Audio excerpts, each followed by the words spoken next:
স্বাগত দীপ্ত সংবাদে আপনাদের সাথে আছি আমি ইয়াসমিন সুবনা। শুরুতেই জানিয়ে দিচ্ছি সংবাদ শিরোনাম। ভারত ও পাকিস্তানের মধ্যে যুদ্ধাবস্থা, বাংলাদেশেরও প্রস্তুতি থাকা দরকার মন্তব্য প্রধান উপদেষ্টার।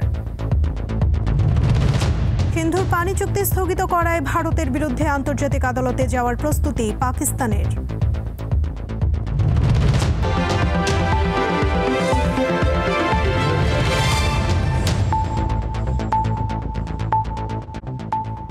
কাশ্মীরে বন্দুক হামলার জেরে ভারত ও পাকিস্তানের মধ্যে এখন যুদ্ধাবস্থা বিরাজ করছে। এই পরিস্থিতিতে প্রতিবেশী দেশ হিসেবে বাংলাদেশেরও প্রস্তুতি রাখা দরকার বলে মনে করছেন প্রধান উপদেষ্টা ডক্টর মোহাম্মদ ইউনূস। বুধবার বাংলাদেশ বিমান বাহিনীর বার্ষিক মহড়া আকাশ বিজয় 2025 এর সমাপনী অনুষ্ঠানে তিনি আরও বলেন, বাংলাদেশ সরকার যুদ্ধ সমর্থন করে না, কিন্তু যুদ্ধ আমাদের ঘিরে রাখে, তাই এর প্রস্তুতি রাখতে হবে। প্রধান উপদেষ্টা বলেন, দেশের অর্থনীতি দুর্বল অবস্থায় আছে। বিগত সরকারের কারণে লুট হয়ে গেছে অর্থনীতি। এই পরিস্থিতিতে সামগ্রিকভাবে প্রস্তুত থাকতে হবে।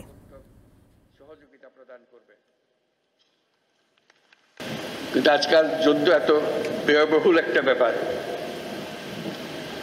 আর আমাদের অর্থনীতি এমন দুর্বল অবস্থায় আছি। এমনিতেই বাংলাদেশ মজবুত অর্থনীতি হয়ে গড়ে উঠতে পারেনি, তার মধ্যে বিগত সরকারের যথেচ্ছাচারের কারণে যা ছিল তাও লুটপাট হয়ে গেছে। সরকার যে কোনো দুর্যোগে জনগণের পাশে থাকবে বলে জানিয়েছেন প্রধান উপদেষ্টা ডক্টর মোহাম্মদ ইউনূস। বুধবার সকালে বন্যায় ক্ষতিগ্রস্তদের মাঝে ঘরের চাবি হস্তান্তর অনুষ্ঠানে তিনি একথা বলেন। 2024 সালের বন্যায় সবচেয়ে বেশি ক্ষতিগ্রস্ত চট্টগ্রাম, নোয়াখালী, কুমিল্লা ও ফেনী জেলায় বিশেষ আবাসন প্রকল্পে নির্মিত ঘরের চাবি উপকারভোগীদের কাছে হস্তান্তর করেন প্রধান উপদেষ্টা। রাজধানীর তেজগাঁওয়ে প্রধান উপদেষ্টার কার্যালয় থেকে ভার্চুয়ালি সংশ্লিষ্ট জেলা প্রশাসকের কার্যালয়ে আয়োজিত অনুষ্ঠানে যোগ দেন তিনি।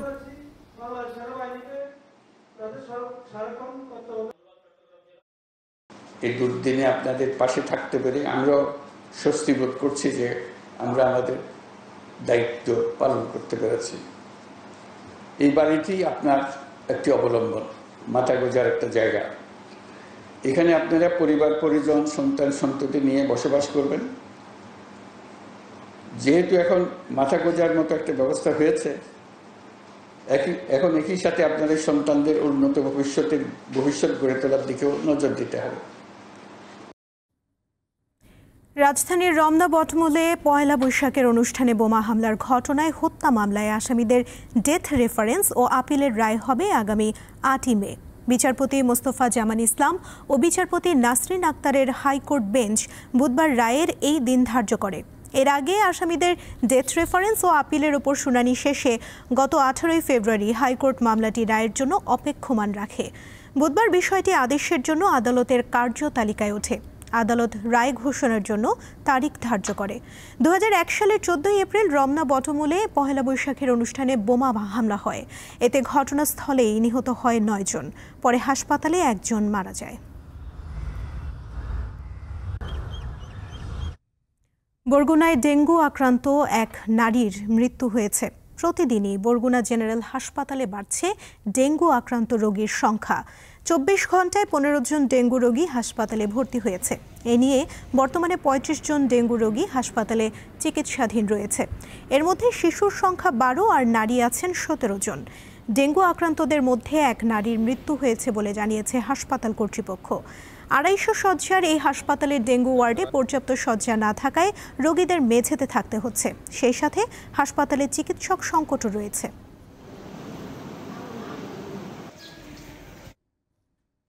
টানা তাপ প্রবাহে অতিষ্ঠ বরগুনাবাসীকে স্বস্তি দিয়ে নেমেছে বৃষ্টি। বুধবার সকালে ঝোড়ো হাওয়ার সঙ্গে শুরু হয় ঝুম বৃষ্টি। থেমে থেমে আকাশে বিদ্যুৎ চমকায়। 30 মিনিট টানা মুষলধারে বৃষ্টিতে শহরের বিভিন্ন জায়গায় জলাবদ্ধতার সৃষ্টি হয়। কোনো কোনো এলাকায় বৃষ্টি না হলেও আকাশ মেঘাচ্ছন্ন রয়েছে। তবে বৃষ্টিতে সবজির চাষিরা বেশি উপকৃত হবে। এদিকে মঙ্গলবার বিকেলে আমতলী উপজেলায় বজ্রপাতে এক নারীর মৃত্যু হয়।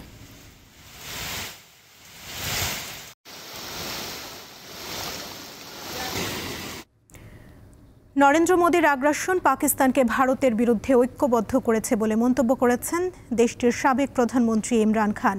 পিটিআই প্রধান বর্তমানে দেশটির একটি কারাগারে বন্দী রয়েছেন। সেখানে আইনজীবীদের সঙ্গে আলাপচারিতায় দেয়া বার্তায় তিনি কথা বলেন।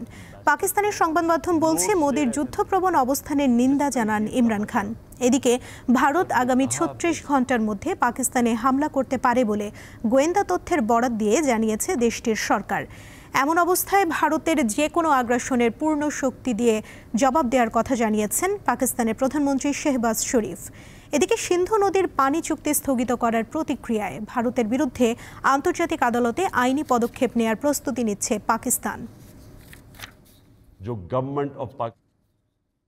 ভারতের পশ্চিমবঙ্গের কলকাতায় একটি আবাসিক হোটেলে আগুন লেগে ১৪ জনের মৃত্যু হয়েছে। মঙ্গলবার মধ্য কলকাতার ঋতুরাজ হোটেলের এই আগুনের ঘটনা ঘটে। এতে বেশ কয়েকজন আহত হয়েছে। ভারতীয় সংবাদ মাধ্যম এনডিটিভি এক প্রতিবেদনে জানিয়েছে, মঙ্গলবার সন্ধ্যা 7:30টার দিকে মধ্য কলকাতার বড়বাজারের মেছুয়ার ওই হোটেলে আগুন লাগে। দমকলের 10টি ইউনিট প্রায় 8 ঘন্টার চেষ্টায় আগুন নিয়ন্ত্রণে আনে। বেশ কয়েকজনকে জীবিত উদ্ধার করা হয়েছে, তবে আগুন লাগার কারণ নিশ্চিত করা যায়নি। এবারে খেলার খবর। চট্টগ্রাম টেস্টের তৃতীয় দিনে বাংলাদেশের বিপক্ষে নিজেদের দ্বিতীয় ইনিংসে ব্যাট জিম্বাবুয়ে। শেষ খবরে তাদের সংগ্রহ 2 উইকেট হারিয়ে 9 রান। 162 বলে 104 রান করা মিরাজের আউটের মধ্য দিয়ে শেষ হয় বাংলাদেশের প্রথম ইনিংস। 444 রানে অল আউট হয়ে প্রথম ইনিংসে 217 রানের লিড নেয় বাংলাদেশ দল।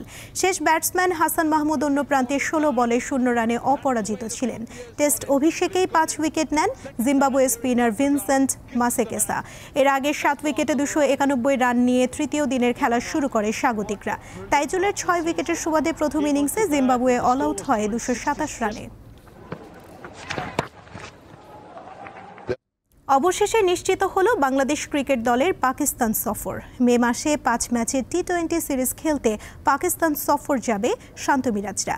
আইসিসির ফিউচার ট্যুর প্রোগ্রামের অংশ হিসেবে এই সফরে মূলত 3টি ওয়ানডে এবং 3টি টি-20 ম্যাচ নির্ধারিত ছিল। তবে আগামী বছর ছেলেদের টি-20 বিশ্বকাপকে সামনে রেখে দুই দেশের ক্রিকেট বোর্ডের পারস্পরিক সম্মতিতে ওয়ানডে সিরিজের বদলে 2টি বাড়তি টি-20 ম্যাচ যুক্ত করা হয়েছে। এর ফলে সিরিজটি 5 ম্যাচের টি-20 সিরিজে রূপান্তরিত হয়েছে। আগামী 25 মে থেকে 3 জুন পর্যন্ত ফয়সালাবাদ এবং লাহোরে এই সিরিজটি অনুষ্ঠিত হবে। দীর্ঘ 17 বছর পর আন্তর্জাতিক ক্রিকেট ফিরছে ফয়সালাবাদের ইকবাল স্টেডিয়ামে।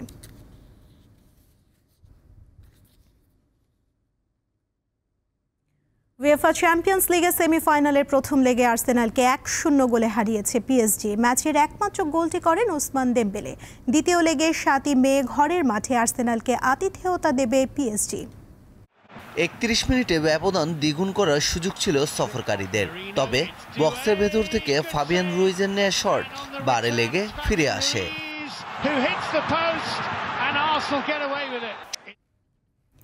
দীপ্ত সংবাদ শেষ করার আগে শিরোনামগুলো জানিয়ে দিচ্ছি আরও একবার।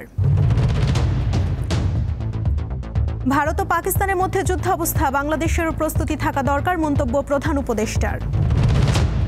সিন্ধুর পানি চুক্তি স্থগিত করায় ভারতের বিরুদ্ধে আন্তর্জাতিক আদালতে যাওয়ার প্রস্তুতি পাকিস্তানের।